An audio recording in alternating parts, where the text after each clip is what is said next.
reached the time of year when high school sports are getting back underway. Summer recreational sports are wrapping up, and heat from the dog days of summer is in full force. A statement from Centerville City Schools shares a student athlete suffered from heat-related illness symptoms during a practice on Wednesday.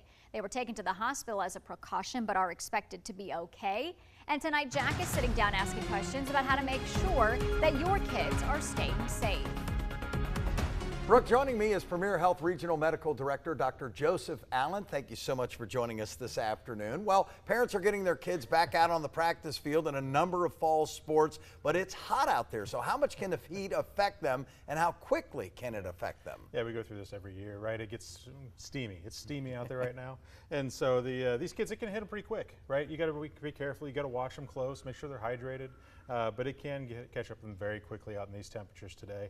Get out early if you're going to practice early, maybe late in the day, but it can catch up them very quickly if they're not careful.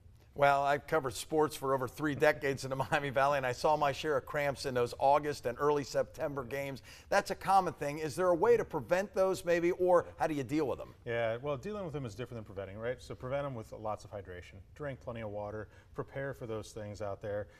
Kids are kids, right? They're going to drink the caffeinated drinks and the pop. Be careful with that. Stay away from it. Drink plenty of water. Once they occur, then it's rest, stretch, more hydration.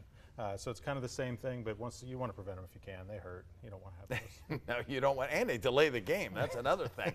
Obviously, high school football 2-a-days begin coming up this Friday, and some soccer practices and other fall sports have already begun. It's hot out there. When you're out in the heat that long, just how tough can that be when it's over such an extended period of time? Yeah, it's real tough, especially with kids in the summer. Some of them may have been sitting inside, staying in the basement where it's nice and cool, and all of a sudden they're in the heat.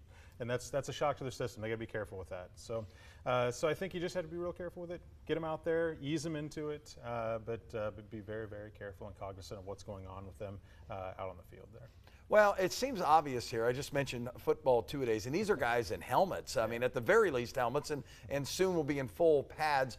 That seems like it would be a lot more tough for me, or worse on them, than maybe someone playing soccer in just shorts and a shirt. Is there a sport that's much worse? It seems obvious. Yeah, they're all bad, right? They're all risky for this, so you got to be careful. So yeah, football's a little worse. The other thing that we see a lot of, funny enough, is band.